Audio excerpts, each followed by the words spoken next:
Alrighty, it is 6:05, so we're going to get started this evening with the program. I want to thank everybody for joining us for our upcoming webinar, which is entitled Fire in Florida, Protecting Land and Wildlife with Controlled Burns. I'm Heather Obera. I'm the Community Outreach Coordinator with Alachua Conservation Trust, and I'm also joined this evening by two of my colleagues at ACT. We have our Land Stewardship Director, Ivor Kade, as well as our Conservation Programs Coordinator, Grace Howell. And I just wanted to provide a brief introduction for tonight, and then I'm going to turn it over to them to move on to the next part of the program. So for those of you who are new to ACT and don't know what we do, we are an accredited nonprofit land trust. Our mission is to protect the natural, scenic, historic, and recreational resources in and around North Central Florida. We work across 16 counties, protecting land through purchase, donation, and conservation easements. And part of what the work that we do with the lands that we own and manage, some of them we do use prescribed fire on those lands, but I'm gonna actually have Ivor talk about that a little bit later. Before I turn it over to him, I just want to let you guys know that tonight's panel discussion is part of our Keep Florida Wild virtual series, which is a series of webinars and short videos that we have online that you can check out while you're maybe working from home or social distancing. And you can visit our website, which is www.alachuaconservationtrust.org/keep-FL-wild to find that content. And if you'd like to support additional environmental educational programming that ACT has been putting out, you can actually text Florida Wild to the number 44321. And that helps support programming like this. And it'll show you how you can make a donation if you'd like to. And we really appreciate that. Also, a recording of tonight's talk will be available later tonight. And some exciting news, we are also live streaming to YouTube for the first time ever. So if you know somebody who wasn't able to get on, I do see that our live stream is up and running. So they can also check it out there. And with that, I'm gonna turn it over to Ivor. He's going to give everyone a brief introduction about ACT's prescribed fire program, and then we're going to get started with our panel discussion. Ivor? Hi, thanks, Heather. Hi, everybody. Ivor Kade here. I'm the Natural Resource Program Manager for Alachua Conservation Trust. And I'm really excited this evening because we have a really great group of panelists for the discussion on fire. And the thing to know is that our moderator and our panelists, they're all seasoned, experienced prescribed burn managers. And so I'm actually going to skip over all the normal enthusiasm I have for why fire is important. They're going to be doing that. I'm really here briefly just to talk for a minute about some of the new efforts that Alachua Conservation Trust is working on here in the region to assist both private landowners and natural resource managers like Ashley and Jen and Tracy, who will be talking tonight, helping them to get more fire on the ground across the region. So in addition to burning portions of appropriate habitat on Alachua Conservation Trust lands, which is something we've been doing now for about 10 years, we're also, with generous assistance from some foundations and private donors, were able to provide fire team assistance and help in the region to get burning done on both private lands and on public lands. And so I was going to talk briefly about that and then hand it over to Grace. But basically, you know, we've gotten some generous assistance from the National Fish and Wildlife Foundation and the Cornell Laboratory of Ornithology and a lot of private supporters. We're able to now have what we call a longleaf restoration and fire team. And we work with about 10 partners in the region. And collectively, the partners and ACT, we call ourselves the Longleaf Implementation Team, or LIT. And, you know, broadly, our effort here in the region is to get more fire in the ground, more longleaf seedlings in the ground, and more degraded longleaf habitat back into a condition where it can be more easily managed with fire safely, which is a big part of the effort. And one of the main focal points of our private lands fire outreach is we actually have a new staff person now who is dedicated full-time to just working with our FWC and Florida Forest Service partners to help private landowners get trained, get certified, and get more hands-on experience with burning on their own lands. And this staff person is also assisting the new North Florida Prescribed Burn Association with their efforts to do exactly that same kind of work. So keep an eye out for our new projects and programs focused on longleaf pine restoration and bringing fire back. And if you know a landowner who has longleaf pine habitat or pine habitat and wants to or has an interest in managing with fire, please let them know that we can help. And that's all I've got. Now I'm going to hand it over to Grace. Thank you. Thanks, Ivor. So hi, I'm Grace Howell, and I am the Conservation Programs Coordinator at ACT. Currently, I mostly work with landowners on conservation easements to protect their land. But before that, I primarily worked with the land management team. I headed up our Women in the Woods program and our Natural Resource Management internship programs. So I taught local students from UF and other people about land management practices and got them out on some prescribed burns. Previously, I worked for the City of Gainesville Nature Parks for 9 years, where I participated in a lot of prescribed fires on city nature park lands like Morningside, and collaborated with local and state agencies as well. I've been a certified prescribed burn manager for the last 5 years, and I try to get out and burn as often as possible. I love it. My favorite part of prescribed fire is seeing the after effects on the landscape, and especially the plant communities that benefit from the prescribed fires after repeated burns. So on to our first panelist. We've got 3 wonderful people tonight to talk to you about prescribed fire. The first person that's going to talk is Ashley Orlando. Thanks for joining us, Ashley. She is the Backlog Abatement Team Fire Leader for the Park Service in Florida.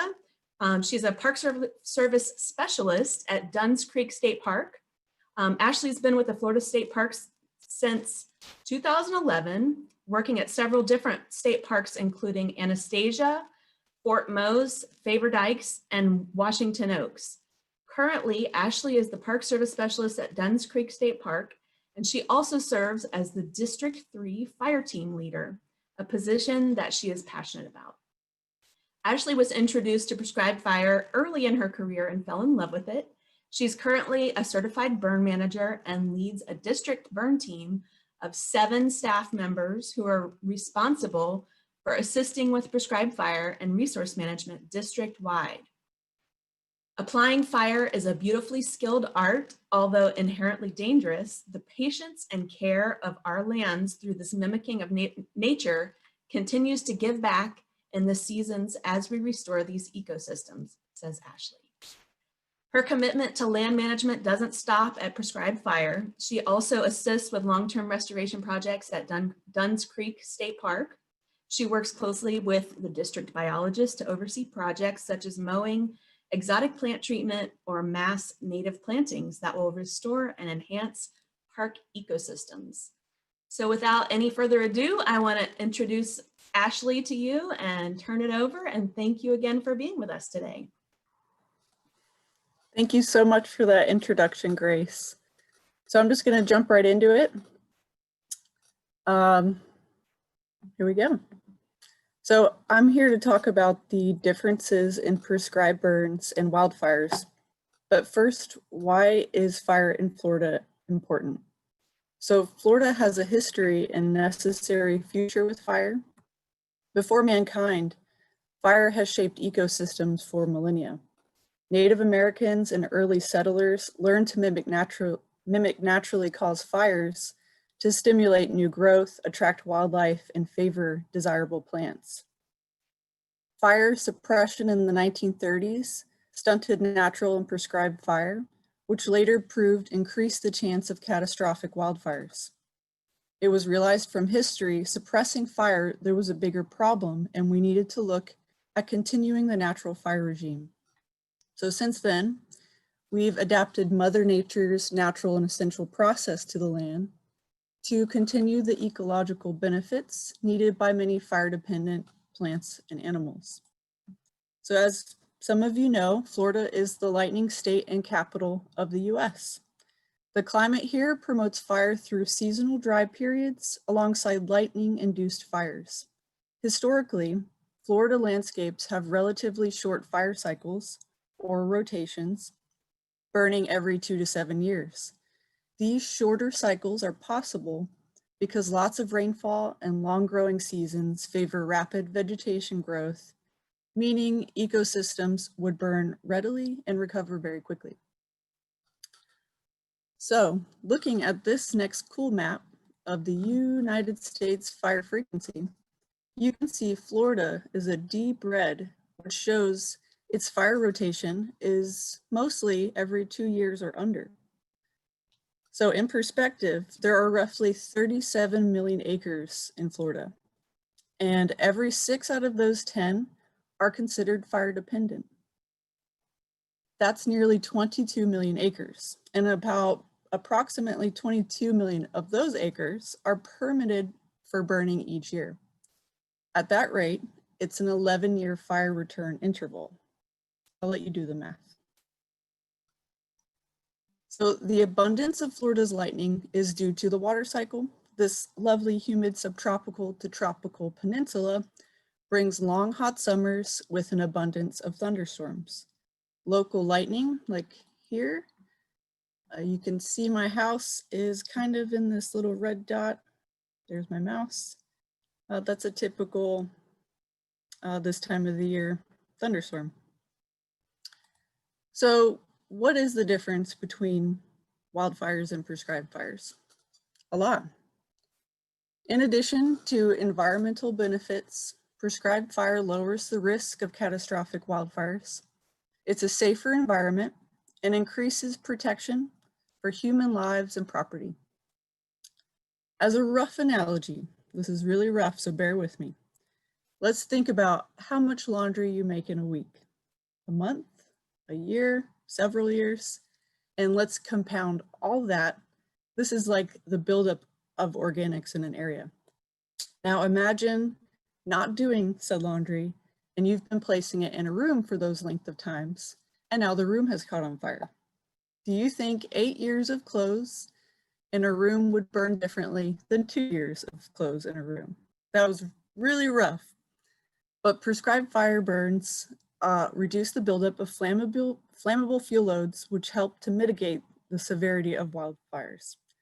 Dirty laundry, dead leaves. Comparison, check. So a lot is involved with prescribed burning. Part of prescribed burning includes a prescription, which is a legal document with objectives applied by professionals who use scientifically sound practices to successfully and safely return fire to the landscape and mimic nature. Similar to a doctor helping a patient in need with the knowledge, skills, and abilities to help them to what ails them or recover. Kind of like doctors of the land. Some of prescribed fire benefits include nutrient cycling, perpetuating the diverse biological environment, keeping a healthy forest, as well as renewing and restoring habitat for the many species of wildlife that depend on fire-influenced and adapted homes for them. Fire exclusions result in some major challenges, like overgrown habitats, where certain species of plants and animals can no longer exist healthily due to extreme fuel buildup. So looking into Dunn's Creek State Park, about 75% of its total 6,300 acres are fire type. We have an active prescribed burn program and burn around 1,000 acres a year roughly. Fire shapes all of the 20+ natural communities we have, as well as benefits those designated plant and animal species. A third of the park is roughly pine flatwoods. This community sees fire about every 2 to 3 years. We have indicator species here of healthy fire-dependent plant and animals like the hooded pitcher plant, a carnivorous beauty, and the brown-headed nuthatch here, small squeaky bird that is a species of concern due to its habitat loss of mature pine forests in the southeast. Another third of the park and fire community in Dunn's Creek is the Sandhill. Typically has a fire regime of about every 2 to 3 years. These are some photos taken by volunteers and myself. And this little photo here, can you tell the difference between the pine cone and the baby Bob White? So again, back to the photos of the volunteers of the pictures the volunteers took. We've got these unique plants right here. This is the endangered false rosemary, known as the Etnaya rosemary, or Conradina signiflora. This plant is only here in Putnam County and is found in parts of our Dunn's Creek scrub habitat. Other challenges to prescribed burning include the wild and urban interface, or what we call WUI, habitat fragmentation, human health concerns, burning restrictions, weather, and smoke issues. The wild and urban interface are areas where homes are built near or among lands prone to wildland fire. We like to be close to nature, and this interface continues to expand, posing unique challenges, both human and nature. Smoke impacts are also a big issue for both prescribed and wildfire. Smoke varies greatly between the two, with wildfires being a much bigger contributor. With prescribed burning, you take a lot of factors into consideration to help mitigate smoke, such as weather conditions, fuel moistures, soil moistures, size of the burn unit, and you put them into place to optimize ecological benefits of the fire and how much smoke is produced. To get fire on the ground, there's a whole lot of effort, collaboration, teamwork, behind the scenes. Our partners, our agency, our volunteers, all contribute to make a burn possible, successful, and safe. Thank you for having me and your interest and time on this subject. And I will open it back up to Grace. Okay, I'm back. I'm sorry about the little technical difficulties. I'm getting used to this here. Okay, thank you so much, Ashley. That was wonderful. I learned a lot myself there, and I was really excited to hear about some of your finds and exciting fire effects from Dunn's Creek. Thanks for sharing. That was wonderful. And we'll get back with you at the end with some questions. So stick around. Thanks. Next, I'd like to introduce Tracy Sleek.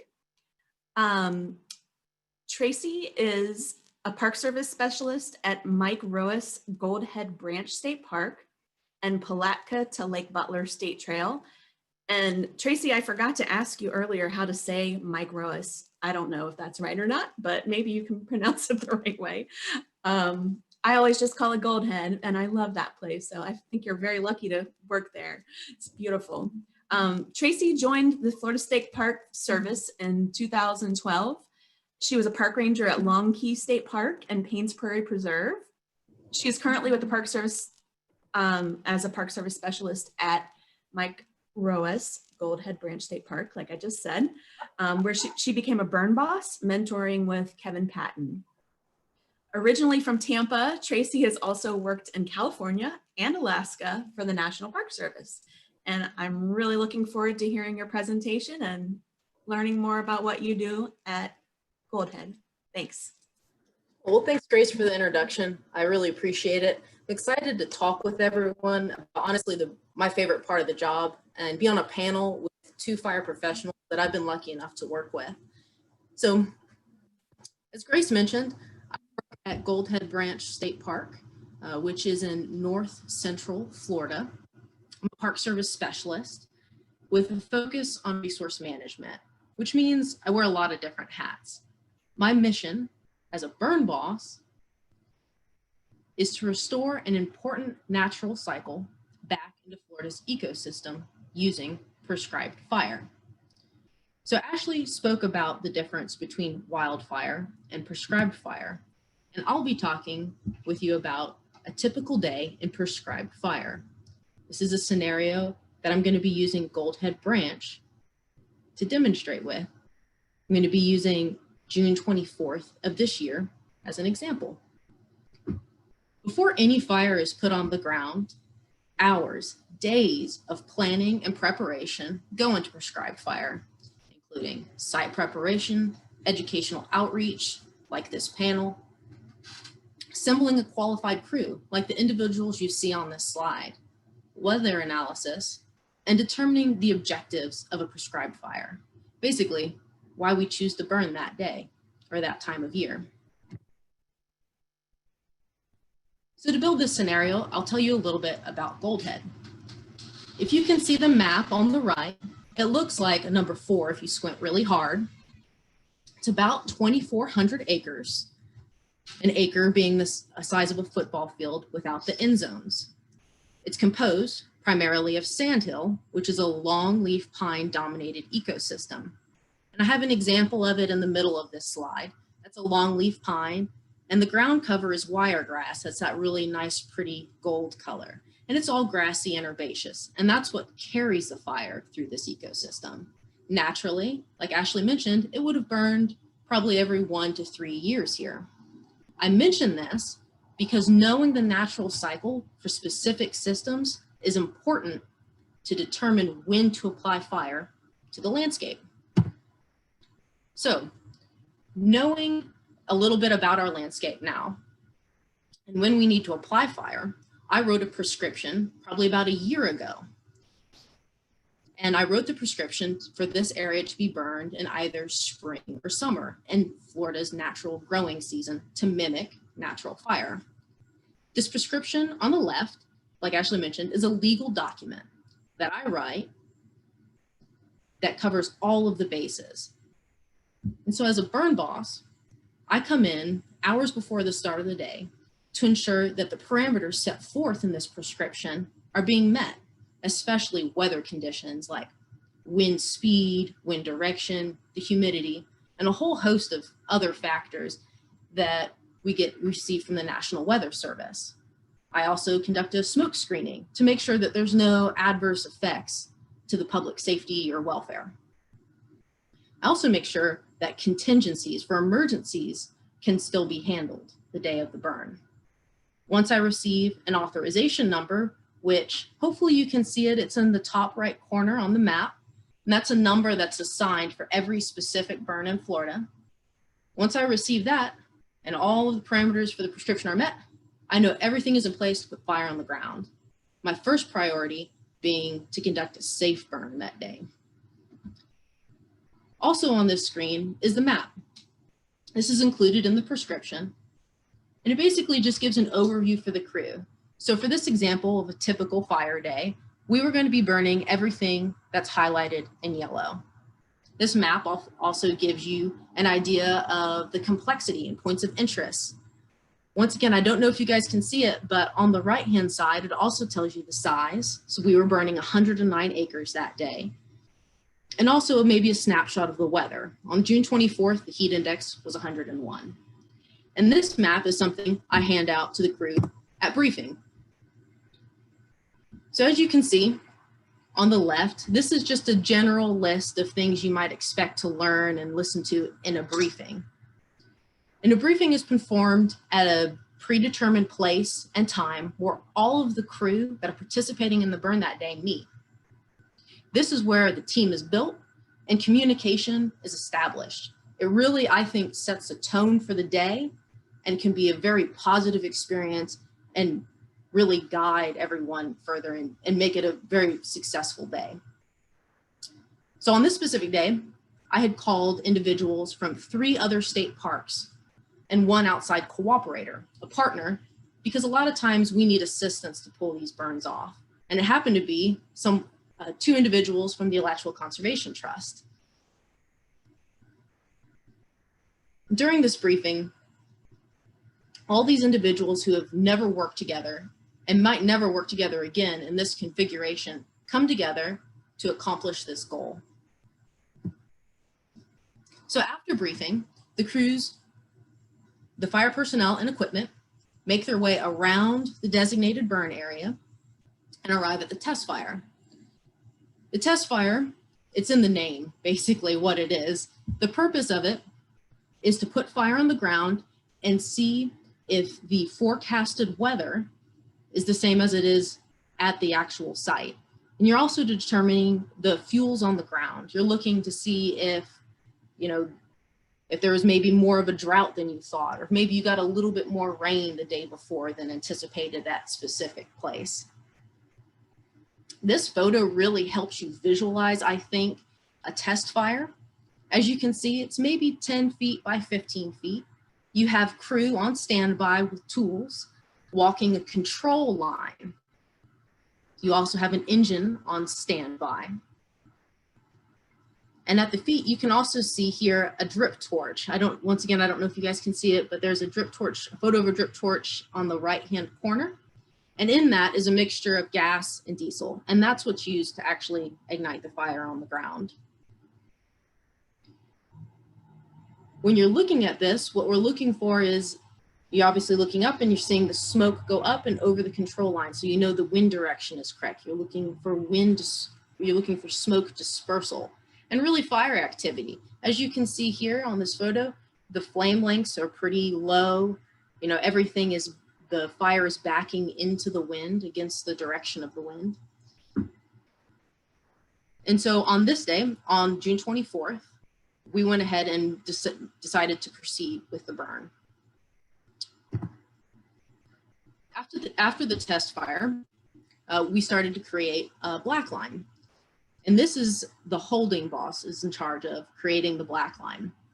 And you have to think of it on the picture where there's a dirt road, that holding boss is ensuring that no fire crosses the control line and into an undesired area.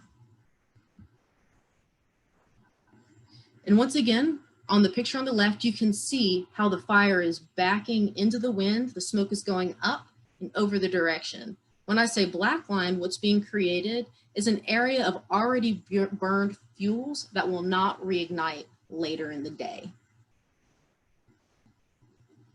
And as you can see, crews can use either dirt roads, paved roads, natural features like a river or stream.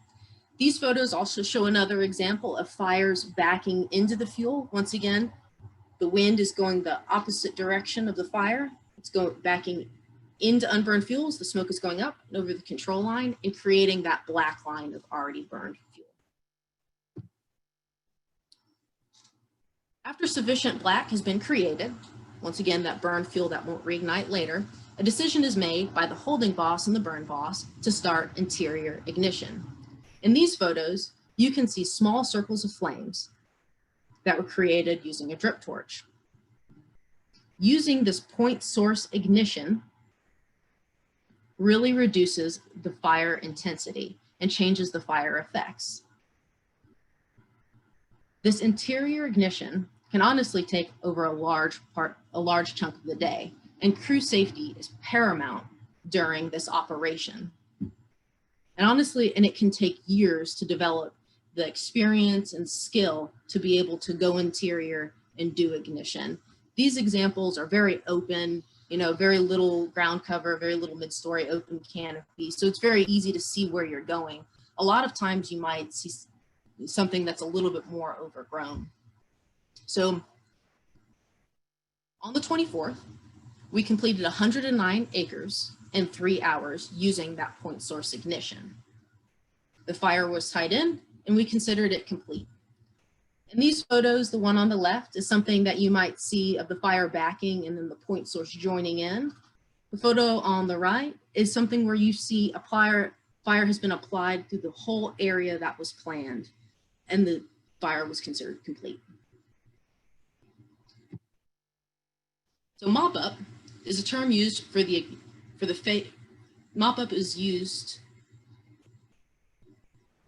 after the ignition phase has been completed, and it's the process of making sure a prescribed fire is safe to leave. Make sure that you're extinguishing all of the burning material within a specific distance of the control line. on our typical day on the 24th, that was 25 feet in from the control line. And also we addressed snags, like you can see in the middle photo, that were about 50 feet in. And any additional heavy fuels that might have presented a smoke concern, we also addressed at that time. A night patrol was scheduled, and crews were also determined to come in the next day to help mop up. I don't know why Martin in the top left, he looks really stoked to be doing mop up. Usually at this point, everyone's just trying to drink a lot of water, especially with 101 heat index, maybe grab some dinner. But this is a very essential part of the day. And especially for land managers, it kind of helps us sleep a little bit better at night, performing a thorough mop up. So after all of that's completed, we conduct an AAR, or an after action review.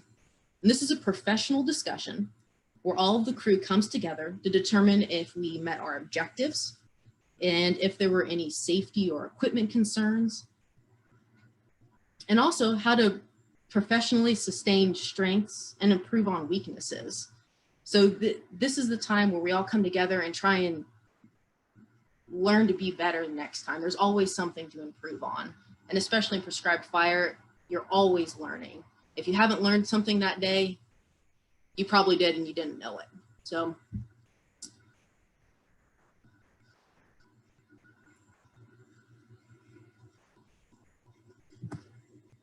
as soon as the ignition is complete, the impact of the prescribed fire is apparent.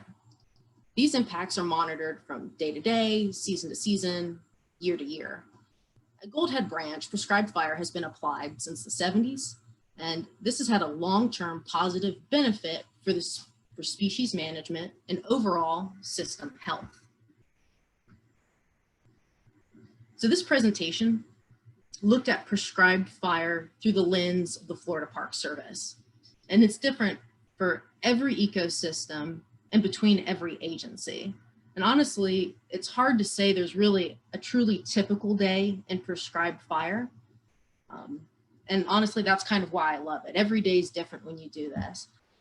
From the whole process of learning an area, then planning a goal, bringing people together and building a quick, successful team that accomplishes positive and safe ecological results is a challenging adventure every time. And hopefully I sparked something in y'all and you'll keep learning about prescribed fire. But yeah, Grace, I'll send it back to you. Thank you.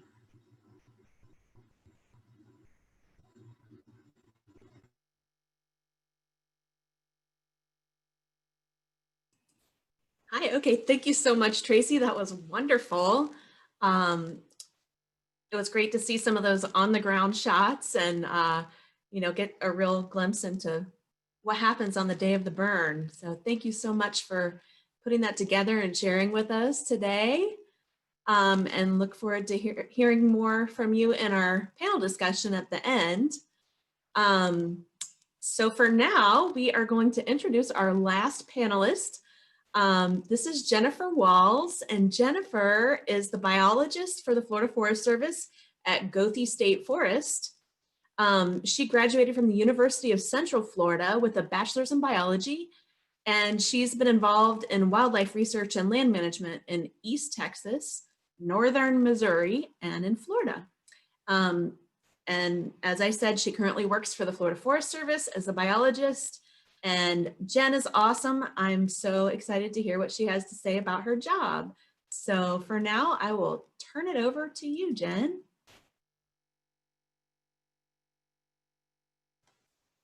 Thanks, Grace. So like Grace said, I am a biologist for the Florida Forest Service. I work on Goethe State Forest, which is south of Gainesville. And it is mostly flatwoods. We have a very active prescribed burn program. And so Ashley and Tracy kind of hit on the differences between prescribed burning, wildfire, and going through what a day in prescribed burning looks like and how it is both an art and a science. And I'm going to go into a little bit on why we want to do it and what the ecological benefits are. So Ashley mentioned that Florida is a state that burns naturally. It has ecosystems that are adapt to burning. Florida ecosystems need to burn to maintain appearance, function, and diversity within them. They're dependent on this fire because they would have been seeing it if man wasn't here. It would have been seeing wildfires through lightning strikes and other natural disasters. And so these species are adapt to experiencing fire and needed to keep up the diversity in the ecosystem. Without a prescribed burn program, we'll see a buildup of fuels, which both Ashley and Tracy pointed out, and that is important for reducing wildfire. That we want to get those fuels down, but it's also important because as the fuels build up, we begin to see less species diversity. We'll start to see a monoculture of shrubs, and we won't get as good of a grassy component because our sunlight isn't hitting the ground cover, the ground floor, and it's not allowing a range of things to grow. It's allowing one thing that doesn't need fire as much to grow. And so I want to point out some of the stuff we do for prescribed burning. A lot of times in educational talks, you hear about how important prescribed burning is for the ecosystems, but we don't really talk about what we do to help make sure we're doing our best for them and protecting various species. And so one of the species we manage on Goldhead State Forest is the endangered red-cockaded woodpecker, and they live in live pine trees. They use these pine trees, they make cavities inside them, and then they create these nice resin wells, which create sap to run down the pine trees. Sap is very flammable. So one thing we don't want to do when setting these prescribed burns, controlled burns, is we don't want those trees to catch on fire. We don't want to kill the trees by doing that, and we don't want the woodpecker to be forced out of the cavity. And so one thing we do is we prep trees. And so you can see over here on the left-hand side of the slide is we'll have a set area to burn for our season. So typically starting in winter, and then we'll go into spring burns, and we'll go ahead and burn out around all of the woodpecker trees, 20 to 30 feet. And that's reducing the fuel right around the tree. So it gives the fuel, the fire less of a chance to climb up the tree. And then you can see in this picture to the right of it, that was the day of the burn. So because the tree was burned out around, there was not enough fuel on the ground for the fire to consume a few months later, and so it didn't even touch that spot. The tree was perfectly fine. The woodpecker probably stayed in there the whole time wondering what was going on down there. And so we do things like that to help ensure the safety of various like threatened and endangered species. And kind of get that question a lot of, well, you know, what about the animals? Are they going to have some place to go? And honestly, they like fire. They are a part of this ecosystem. They developed with the Florida ecosystems, and they also need fire to survive. So we have keystone species like the gopher tortoise and sandhill, and a lot of species will seek refuge in those burrows during prescribed burning. So they'll go into the burrow, wait for the fire to go by, and come back out and enjoy the fruits of our labor. So afterwards, we'll see a bunch of resprouting of species. You can kind of see. So we get a good grassy and flower response usually after burning. And that's what we're looking for. It is some diversity in the ecosystem. And so the Florida species we worry, or it's worried about that they don't know what to do during or after the fire. But afterwards, you see a large response of grasses coming up, and they love eating any mammals, love eating those little fresh green tips of the grass coming back, and it provides more nutrition. And then the insect activity goes down drastically right after a burn. But what people don't realize is the birds love it. About, I don't know, less than a month afterwards, you'll see 3 to 10 times the amount of insects in a burned block. And that is providing more and better protein for a lot of insectivores. And so Grace mentioned her love for our native plants, and our native plants are very fire dependent.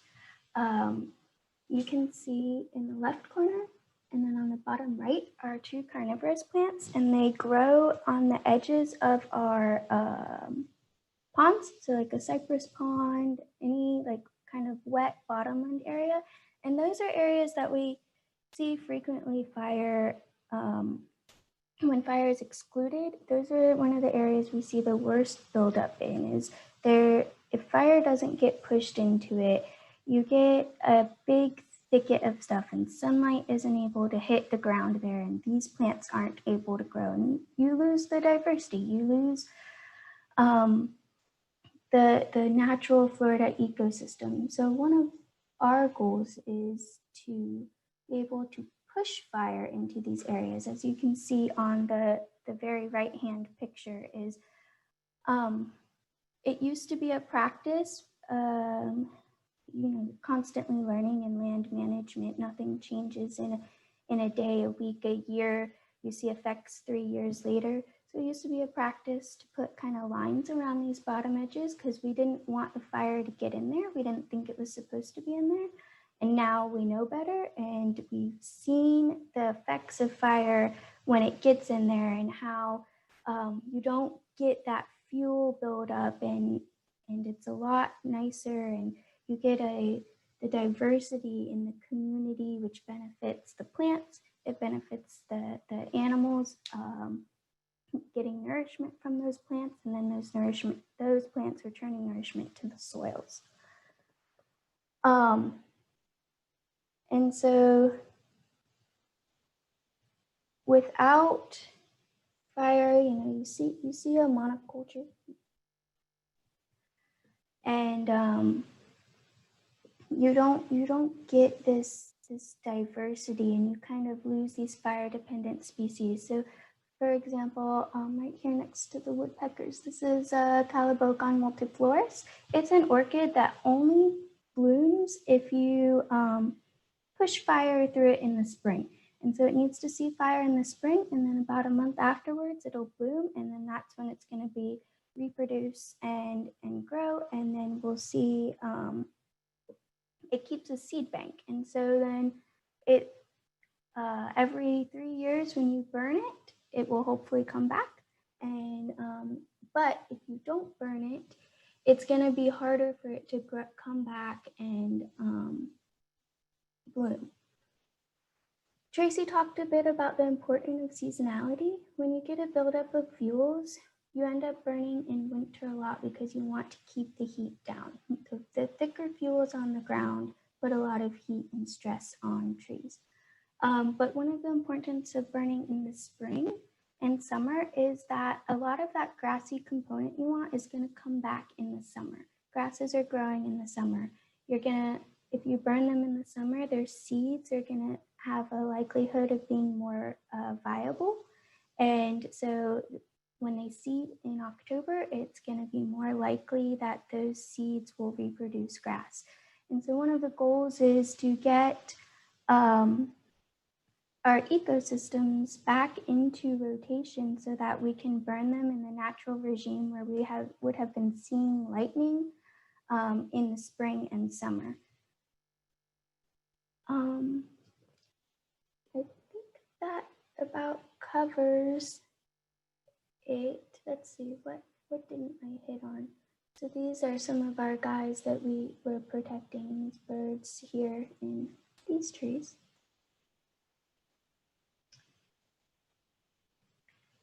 And then these guys down here, just to point out some of my pictures, are the gopher frogs, and they live in conjunction with the gopher tortoise with their burrows, and so they like the sandhill ponds, and so it's another reason why it's important to get fire into the edges of those ponds so that it remains grassy and open, and these guys can have you know, a successful life in our circle here. So I guess I'll hand it back to Grace, and we can answer some questions. Oh, okay, thanks. Thank you so much, Jen. That was great. It was really wonderful to see your beautiful pictures and hear about all the critters and plants that are benefiting from all this prescribed fire that we're putting on the ground. So I really am so grateful for all of you for doing such a great job putting fire on the ground, taking care of our Florida ecosystems, and joining us tonight. So I wanted to remind everyone that's watching tonight that you can ask questions. We're going to go into our panel discussion at this point. And so if you have any burning questions, please type them into the Q&A box or the chat box at the bottom of your screen. And one of our three panelists will answer them. That is the only way that we're taking questions. So if you have a question, that's how we're going to get it to the panelists. So put it either in the Q&A or the chat box, and I will start asking some of the questions that we've already received. And so I'll ask a question, and then any of the panelists that want to start, y'all can just go for it. Take the initiative if you have a good answer. And if other people have things they want to chime in with, that's great too. So we'll discuss here. First question, I wanted to thank Martha for asking, what do you do when the weather changes after the fire has started? So go ahead, panelists. Okay, going first. I know Tracy, she's probably on board next. So what do you do when the weather changes? You adapt and you make decisions based on what type of weather has changed and how many crew you have and what your plan has set forth. So if it's something that you can manage, you just take it in stride and keep going. And if it's something that isn't quite what you're looking for and it's posing some challenges or issues, you've set up trigger points in that prescription, and also with your crew, you've talked with them and you implement a next step to shut it down. You go from that point to safely taking care of the challenge that you have. That's my answer, and I'll leave it with Tracy if she wants to go from there. Thanks, Ashley. Yeah, that pretty much covers it. Ashley's excellent at this, so good.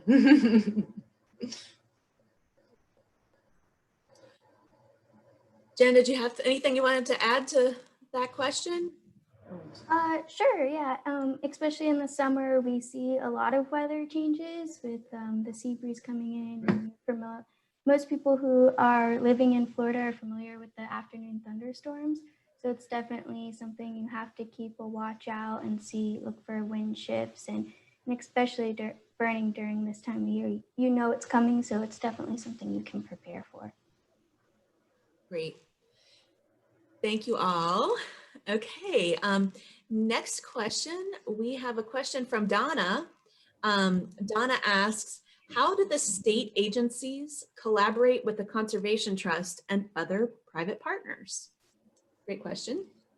Anybody want to tackle that one? I'll get that one first. And do you want to go? All right, well, I'll go ahead and hit it.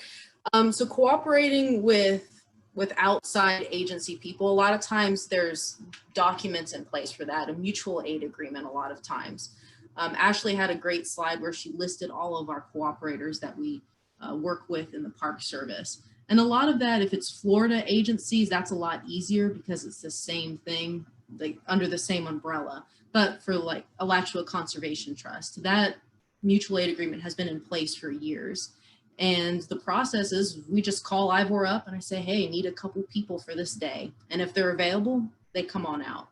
And so it's a very much, there's no ultimate money or anything exchanged in there. It's all just for the benefit of the ecosystems in Florida.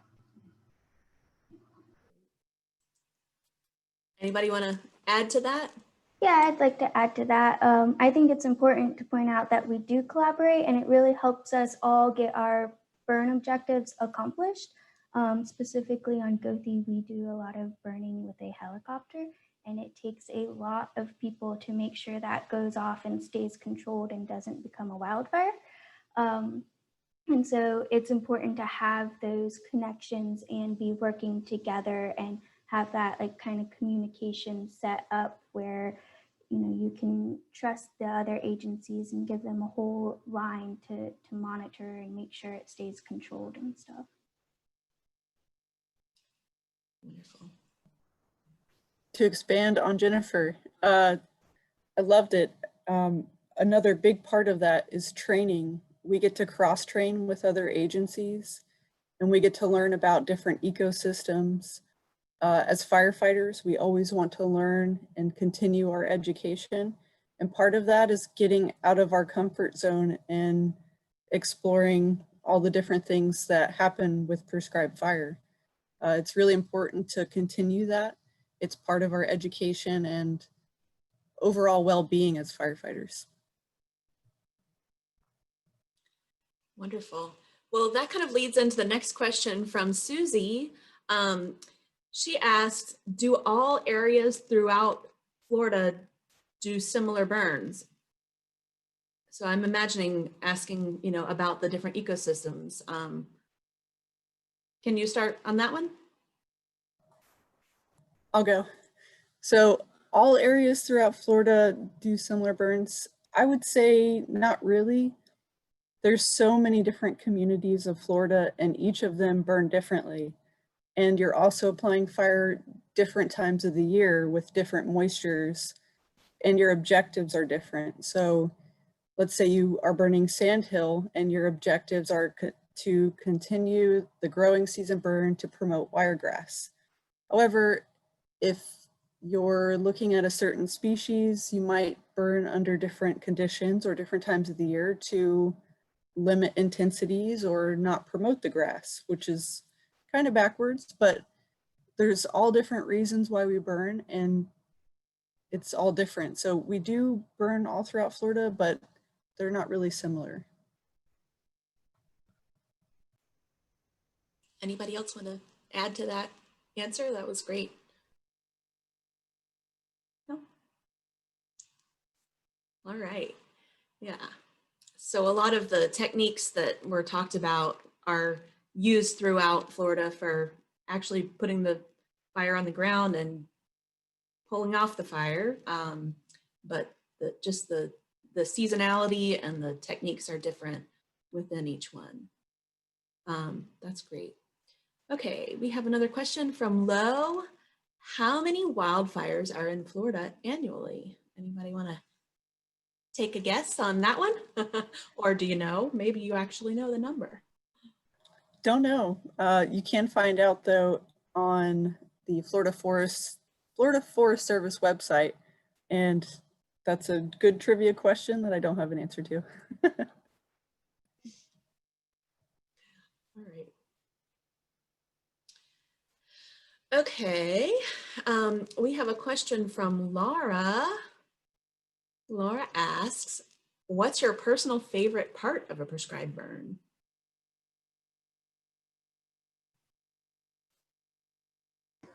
Anybody want to start on that? Go first on this one. I think we've all got our own special favorite parts, but honestly, it's just kind of the relief after everything's done and you see the effects and everything is just wrapped up and everyone's safe and you can look out and you say, this is going to look gorgeous. in next season, or next fall, or whatever your objectives were. And you just look at that and you can really see your impact upon the landscape. And yeah, just that gratification of completing that burn. So that's my favorite. I have to agree with that myself. Go ahead, Ashley. Yeah, I would agree with Tracy full-heartedly. There's a lot of effort that goes into burn bossing, and with the crew, it's a lot of stress and exertion and a lot of time. And afterwards, when everybody gets home safe and you're the last one on the zone or the area that you burned, you get to look around and see, this is going to come back differently. This was applied right, and you're relieved and happy. And then following it up with 6 months later to see the results, it's such a nice feeling. Yeah, I definitely agree with the end of the day result, and it looks beautiful and did what you wanted it to do. But I also love seeing that fire behavior doing what you want it to do during fire. We have all these techniques that we're taught. You put dots of fire throughout the block, or you take strips throughout the block, and you might light it so that the fire is pushing, and there's a bunch of different techniques, and just depending on the results you want, what technique you're going to use. And it's really satisfying to see that technique working and doing what you want it to do when you use it. I have to agree with that as well. I've heard people talking about prescribed fire as, kind of being a painter on the landscape in some ways. And I can relate to that sentiment. It's so fun to use that as a paintbrush. It's kind of like a puzzle to figure out, well, if I light it over here, what's going to happen? And so it's really, it's not something you want to play with, but it's really, when you know what you're doing and you're in a safe situation, it's really interesting to try new techniques. And it's very fun for the brain, my brain. Okay, next question. That was a good one. Well, Laura also asks, what the name of the orchid that you mentioned that blooms after a spring burn? I think your Calopogon? Yeah, it's Calopogon multiflorus, but a lot in the Calopogon family bloom after a spring burn. Cool. It's beautiful. I love that one. Thank you. Okay. We've got a question from Rick. What is the most challenging aspect of using prescribed fire in Florida's nature systems? The most challenging aspect.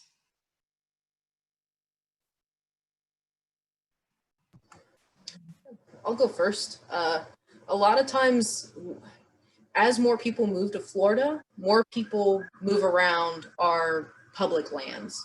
So for me, I'm 45 minutes east of Gainesville. This is still a little rural here, but I know Ashley deals with a lot of urban interface, and I think Jen, you do as well over there, more on the West Coast. And that's really the challenging part, I think, for prescribed fire for people now, and I think practitioners in the future, is just adjusting to the amount of people and the buildings and the development that they create around those public lands that they want to enjoy rightfully because it's gorgeous. But yeah, I think for me, that's the hard part, is just working around helping people understand. This panel really helps people understand. I do a lot of outreach in the community, go out and talk at schools, and hand out flyers, call neighbors. That's something I didn't mention in the talk, is I call our neighbors every time we burn. I can do that because I'm based at this park. It's harder for people who burn other lands, but for me, I've got neighbors that I call every time because they have smoke issues, they have asthma or something like that. So just navigating that urban interface. That's great. Challenges, anybody else have? Yeah, I would agree with Tracy. The urban interface is a huge challenge. And like I said, we want to be close to nature. I do. And I know a part of that is realizing it needs fire. And it's a great way to talk about it here, to continue it and interpret it. I think we need a good following for fire and a good group to interpret it. This is a good start. Awesome. Thanks for doing your part tonight. Jen, do you have any other insights into some challenges?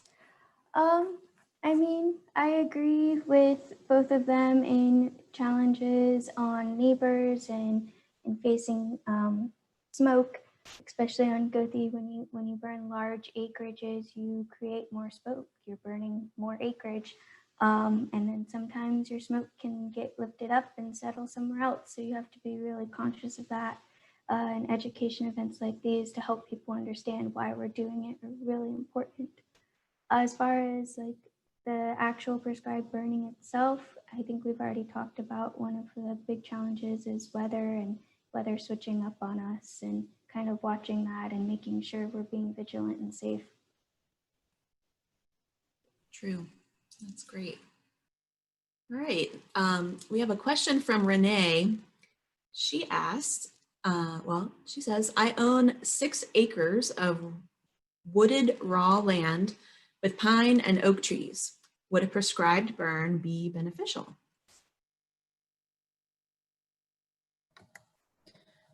There's a lot that goes into that. Jennifer, you want to go first? Yeah, sure. I was going to say, Okay.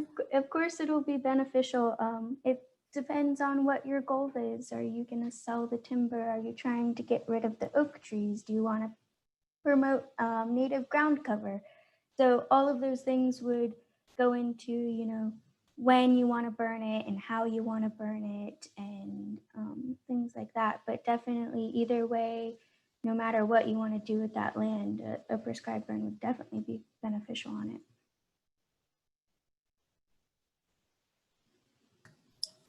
Yeah, so agree with Jennifer. It's depending on your objectives, and there are resources out there for private landowners to utilize, like the Florida Forest Service, to burn their land. So there's lots of things out there. You've got the Prescribed Burner Association. Those are local landowners that also do that. And it's a group of people that talk about prescribed fire. They share equipment. They help with all of the things that you need to do a prescribed fire. Good resources. So if that's something you're interested in, there's a lot of stuff out there for you. Yeah, I would definitely say look on the Florida Forest Service website. We have rangers and county foresters who help with writing prescriptions, not just for fire, but helping you understand how you want to manage your land and what would be the best prescription for managing it like that. That's definitely a great resource. And Ashley also mentioned joining your local prescribed burn association, where landowners help each other and get together and learn together and help each other burn each other's land. You can, it's kind of a little plug for ACT. You can call ACT if you're interested in getting involved with the prescribed burn association in your area. If you're in this area. We had another question, very similar question from David about resources for private landowners for small properties. So that's, I hope that covered your question, David, and thank you for that. Tracy, was there anything that you had to add to that before I go on? Good. No, other than just sounds like they need to call Ivor. All right. So we have a question from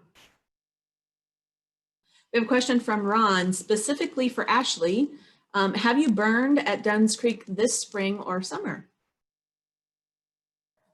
Yes. So we've done a lot of burning this year already, along with all the challenges that 2020 has brought. The most recent burn I did, I think, was probably April. And we've done about, I'm gonna just throw a number here, maybe 200 acres since April. And I also travel around different parks in the Park Service from St. Augustine to Okeechobee, and we do prescribed burning with them and help them out. But I've also burned at Favor Dykes as a burn boss just this week actually, and last week. So yeah, definitely some growing season burns, and I'm very excited to see what happens.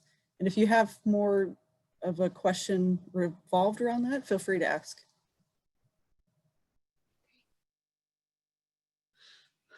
Awesome, thank you. Okay, we have a question from Wendy. Hi, Wendy. Besides hands-on experience, what are some other ways to learn more about prescribed fire? Do you have any favorite books or that have given you insight? That's a great question. I can kind of recommend, I would recommend, if they're happening this year or next year, are the fire festivals. They're happening in more and more places, and they're a great place to go and learn and talk to fire professionals. If you're just trying to learn, basic stuff, they also a lot of times conduct a prescribed fire at these fire fests. So you can see fire in action and, the crews and everything. So that's something I highly recommend. In Gainesville, there's oftentimes a Flatwoods Fire Fest in Gainesville. I know there's one up in Tallahassee. Jonathan Dickinson puts one on down in Miami. So those are all kinds of different options, and we can also send links for different reading material as well. It's no problem. Great to think about that. I slipped my mind about the Fire Fest. That's a great resource. Anybody have any favorite books or any other ideas? I don't have a book, but I would say if you're really interested and you want to kind of get hands-on, you can sign up to be a volunteer, not just for the Florida Park Service, but the Florida Forest Service. And they can get you through these trainings. They can get you out into the field and you can see what happens. Sometimes the best way to learn is to get out there and do it too. That's great. Jen, anything to add? I think there are some great books out there. I haven't actually started my copy of Reed Noss's new book, but I think last year Reed Noss from University of Central Florida put out a pretty extensive book about fire in Florida's ecosystems in the Southeast that talks about the ecology of fire. And I'm looking forward to reading it. This would be a good time to start another book, but I haven't yet, I have to admit, but it's definitely high on my list. Grace, and also it's very dry, but the introduction to prescribed fire in southern ecosystems, that's something just basic, and it's a PDF online. You can get it for free. That's awesome. Thank you for that. Okay, let's see. Gosh, we've got some great questions tonight. This is wonderful. So I have another question from Donna. This is a great question. How did you all start getting experience with prescribed burns? And do you have any advice for a newbie? I know Ashley just hit on this a little bit about volunteering, but if y'all want to talk about your beginnings with burning, please go ahead. So I got started with the Florida Park Service as an OPS at Anastasia State Park. And I worked there along with other people that were previously involved with fire. And I didn't understand fire. I'm a Florida native and I've seen fire and been around the environment, but what really opened my eyes was transferring to Favor Dykes State Park and being on my first prescribed fire there as a Park Service ranger. And that just totally changed my world. I was blown away and I fell in love with fire. And I knew that was something I needed to do right away. And it wasn't because of the flames, or it was just an environment where people work together. I love the camaraderie, the teamwork. That's my thing. Awesome. Yeah, it seems to be something that once you do it, you either don't like it or you just want to do it for the rest of your life every day. Yeah, you'll find out really quick if that's your thing. It's really hot, gruesome, a lot of work, but it's a lot of fun. Reading, yeah. Tracy? Yeah, I started out working at Paynes Prairie as a ranger there, and that's really where I developed a lot of my skill set. I fell in love with it. Like Ashley, the first time I was like, this is kind of what I want to do. So I've basically tried to craft my career to keep doing prescribed fire just because I love it so much. We're very multifaceted, so it's not all of my job, but it's, like I said earlier, it's the best part. So for me, it's just something that, yeah, I mean, I really like the fire aspect of it. I'll be honest, the teamwork and camaraderie, I mean, it's all great, every aspect of it. And yeah, so that was a good question. Thanks, Tracy. How about you, Jen? Yeah, so I worked on specific wildlife research projects when I was in Texas and Missouri. So I wasn't specifically assigned to doing fire, but I saw fire in both positions because I think, like we've said, fire takes a lot of hands on deck. So if you need extra hands, you pull them from whatever part in the agency you need. And so I got a little taste there, and then Florida is so fire dependent. Once I started working here about 3 or 4 years ago, I already knew I was interested in it and was interested because of the effects it has on the landscape. And so I jumped right in, trying to be on as many prescribed burns as I can, seeing different fire effects. And yeah, it's definitely a love it or hate it. But Very good. Thank you. Okay, so Jen, here's a question that's probably good for you. This is from Martha, and she asks, well, she says, you talked about protecting woodpeckers. Are there other species you work to protect as well? yeah, so on Gothi, we don't specifically prep anything for any other species. We're conscious of gopher tortoises if we're taking any kind of four-wheelers or anything through the block, but we don't rake around gopher tortoise burrows or anything like that. They're kind of protective in themselves. One of the things we do like to do to, not necessarily protecting species per se, but is you kind of want to burn in a mosaic pattern. So leave space for wildlife to go somewhere. So you don't want to burn so much acreage that the wildlife doesn't have anywhere to go. And that they have a place to come back to. They love to come back to it right after the wildfire, or right after the prescribed fire and wildfire. But they love to come back to it, but they need to have, it needs to be blocked. It needs to be broken up a little bit. That's one of the management practices. I think a lot of them do, at least around here, is kind of a protective step, I guess. Anybody else have anything to add to that as far as species that we protect with fire? I would say that we protect a lot of species with prescribed fire. I mean, red cockaded woodpeckers are a very unique species that we do have to manage correctly to not burn the sap up the tree. But just in general, a lot of these species are fire dependent, and without fire, they would lose habitat, they would lose their food source.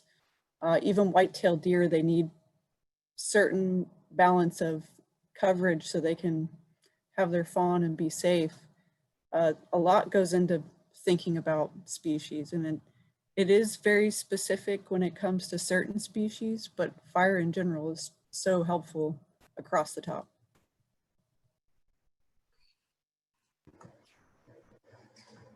Yeah, I'll just touch on it's not necessarily protecting a single tree, protecting a single zone or a specific area that you would exclude maybe for, let's say a scrub jay, maybe they're nesting in that area, so you would exclude that area. You wouldn't necessarily be protecting a small portion or a tree, you would just exclude a whole area. And even seasonality, like Jen was talking about, choosing not to burn a certain place for species management at a certain time of the year. So, but yeah, there's really not too many species that will go rake around every single tree for. It's a lot of fun. I love working with RCWs and burning around them, but there's not too many other species that we do that for. I would probably mention that we also, burn for rare plants. There's a lot of plant communities, I would say, a lot of plants that aren't even listed that are just rare because they require certain burn regimes. And if they're not burned on a regular basis, they don't show up. And then it's really, really fun to burn an area that hasn't been burned in a long time and see rare species like Calipoga multiflorus and things that are in the seed bank that just haven't had enough light and space to grow come back up after a fire. It's really cool. And it's really important to keep the diversity in the ground cover, which also, which adds to diversity in insects and birds. And, it's kind of the basis of the food web, the plants. So I just want to add that too, as far as species go. I speak for the plants. All right, next question is from Alicia. She asks, if you have any, what are your experiences burning mesic wetter ecosystems like marshes and wetlands found in the Everglades? I know Jen touched on pushing fire into those wetland areas, and I'm sure you've all done some wetland burning. Who wants to start? So this is a touchy subject in some regards because you get fire in wet habitats, potentially they can smoke a lot. So extreme care and consideration is used when burning things like this. I have personal experience with burning marshes, grasslands, cypress domes, lots of stuff like that. And it really depends on your soil moisture, your KBDI, and what kind of backlog your zone is in. So has your area has it seen fire previously? You're considering a lot of things when you're burning something like that. For instance, I have a little section out in the scrub here at Dunn's Creek, and there is an ephemeral pond, which is kind of a seasonal pond. It holds moisture sometimes. And right now it's super dry, but a couple years ago, I actually had some water in it, and I just burned the pond edges. I just wanted to focus on the duff around the edges to see if I can help the species that were in there. And that's part of the objective process of prescribed burning. What are your intentions? What's the purpose of this? And as a burn boss, you're really thinking long and hard about burning something with duff. That's all I gotta say. Thanks.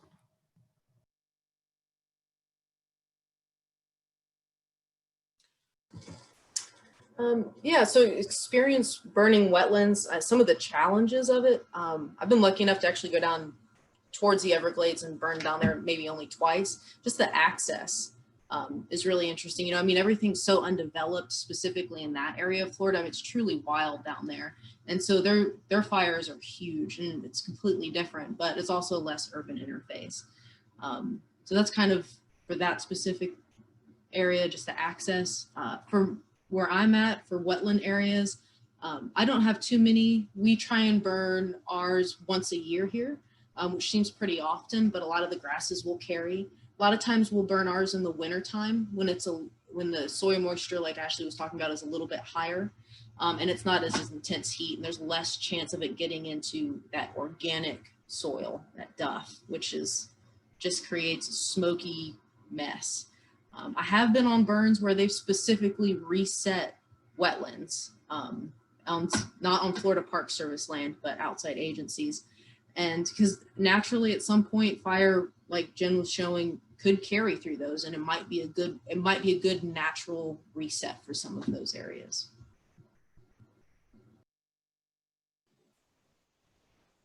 Yeah, so I think it's important for fire to get into those edges so that we can help keep the duff layer down some so that then when we do get fire in there, it hopefully smokes a little less and has a little chance of, you know, getting under that duff and staying in there.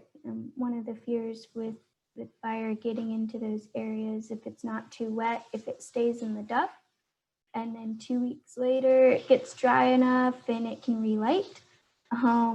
And so that's a precaution you have to take with getting into those wet areas and kind of like Music Flatwoods area. As far as going further south, I don't have any experience, but I do know that places like the OK Slough, they need to burn. They would burn normally. It's a challenge access. You're dealing with different types of equipment. You might be lighting off of an airboat instead of you know, four-wheeler on foot or something. Lighting water on fire isn't easy. So there's definitely, it takes a whole nother set of skills to be able to burn that kind of stuff for sure.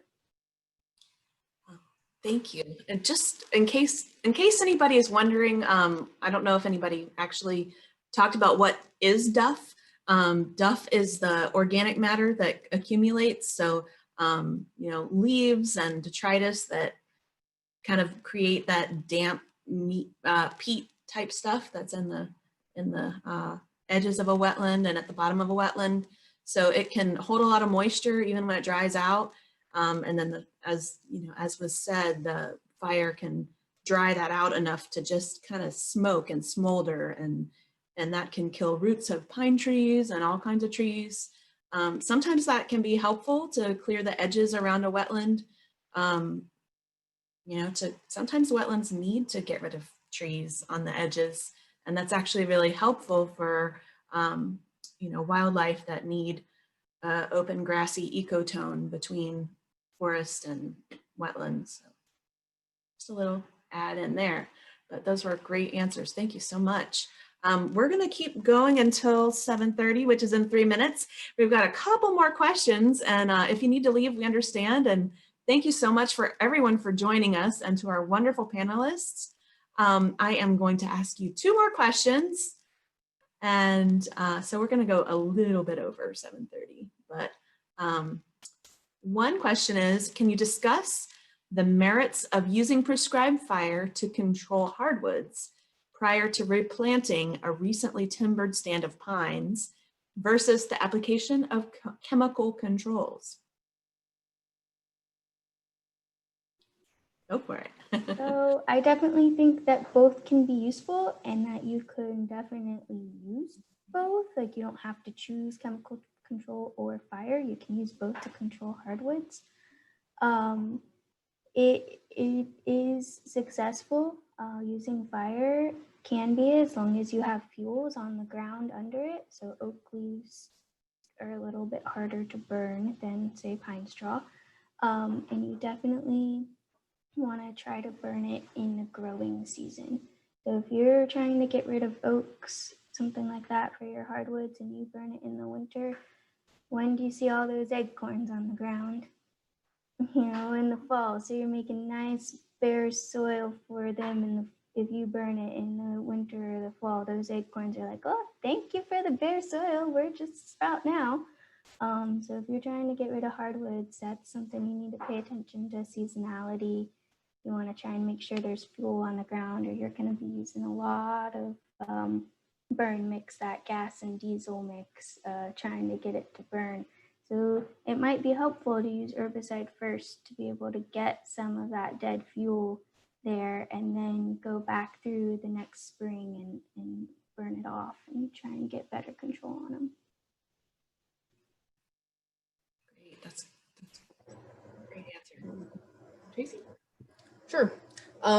So I don't think it's a one or other type thing. If you can afford the herbicide, you'll probably do a combination of both. That's the best. But honestly, prescribed fire is the most cost-effective way to site prep, to kill hardwoods, to do anything like that a lot of times, especially for a state agency. You mentioned, I think you said planted pine in there. Yeah. So it's probably... no, it said controlling the hardwoods the hardwoods prior to replanting after a recently timbered stand of pines? Yeah, so if you're trying to control that resprout before you plant, I'm actually running into the same problem here on a project, and we're using a combination of both herbicide and prescribed fire. And that's just really, I think, the most effective, like Jen was saying, as long as you're considering the time of year that you're applying that fire in. And it's the same as herbicide. You have to, different chemicals require different times of year. So really the important part is making sure you have a plan. You know, you can't just pick and choose which one you want to do. You got to make sure like you're starting here, and then to get your end result, you're following through on that plan. Yeah, to speak on that, Tracy, I would agree. There's so much patience involved with restoring something back to like a pine, natural pine area.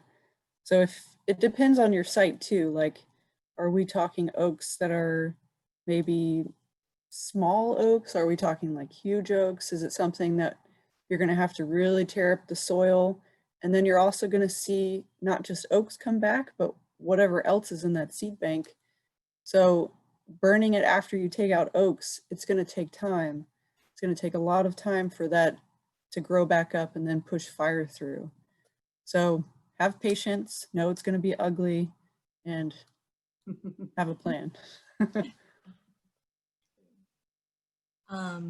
One thing that I wanted to mention, one of our participants, Sally, recommended the book, The Art of Managing Longleaf, for prescribed fire books for more learning. So thank you, Sally. And we have one more question here. This question is from Chris. I was wondering if someone could describe different fire techniques such as head fires and backing fires and some reasons why you would use different techniques.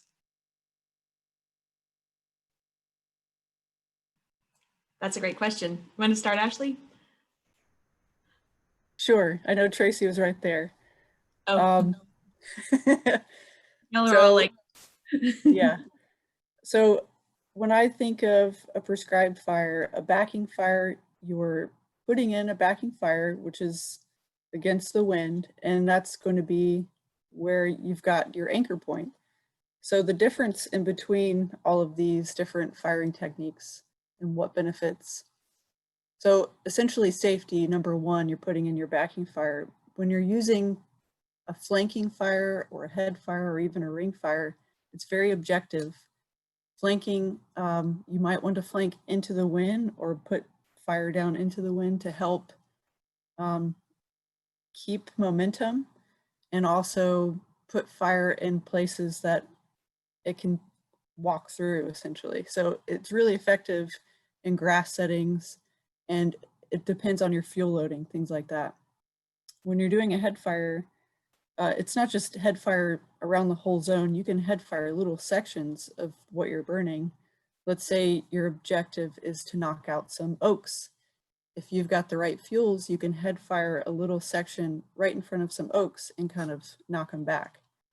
So I don't know if that really answered the question. In my mind it did, but I'll let somebody else take it from here.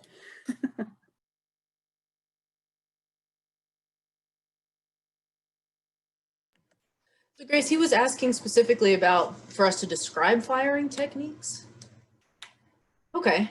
Yeah, honestly, Ashley had a great diagram in her presentation, and it showed kind of all of the different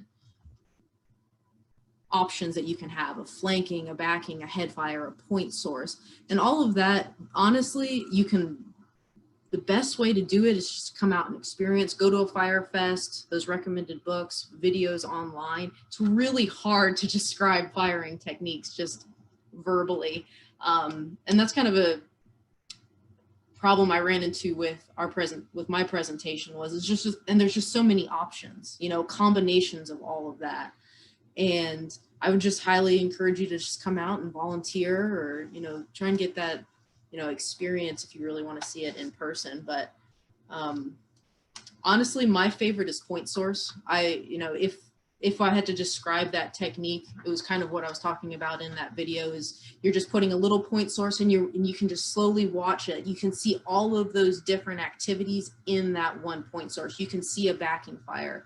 You see a head fire. A head fire is being pushed with the wind. A backing fire is going against the wind. A flanking fire is going in parallel with the wind. So in that one firing technique, you can see all the different other ones. So, but yeah, that was a good question. Thank you. Yeah, I think they both hit on it pretty good. It's definitely going to depend on your weather and what your objectives are on what you're using. And you might use something that would be considered a little more of an aggressive technique.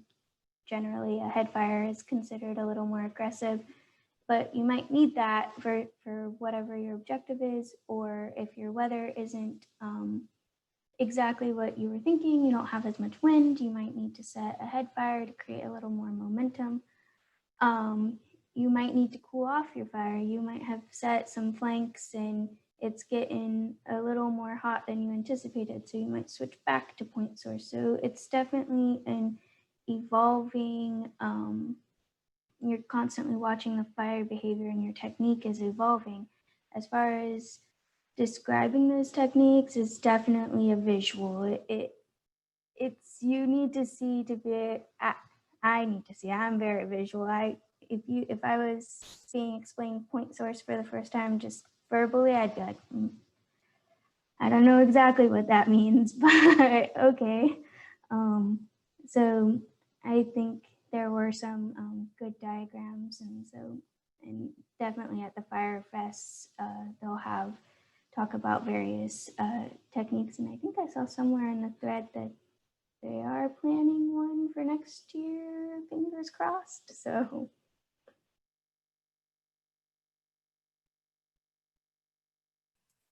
Unmute.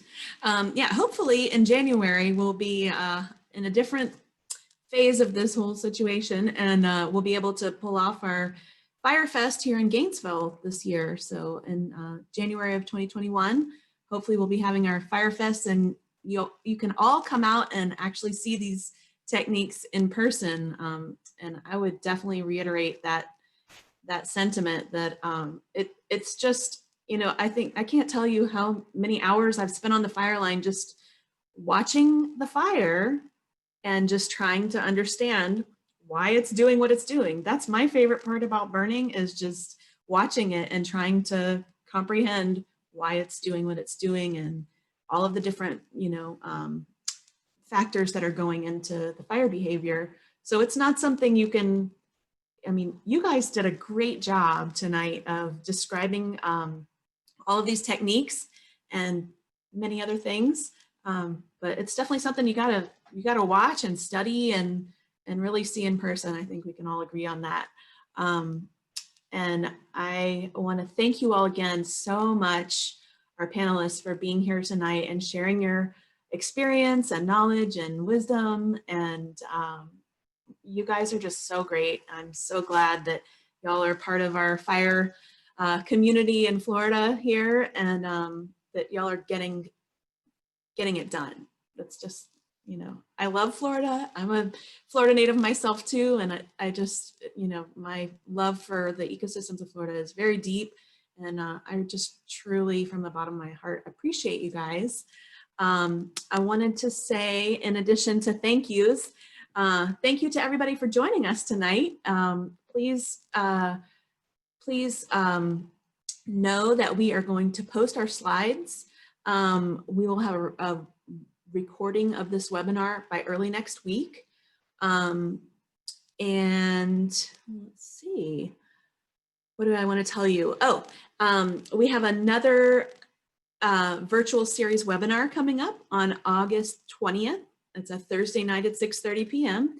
And that's Lessons from the Marjories with Hannah Brown and Rebecca Burton from the Marjories. And you can register online. It's in our chat box if you want to do that there, or you can find it on our website at alachuaconservationtrust.org. And if you have any more questions, feel free to get in touch with us at ACT. We'll try and answer your questions the best we can.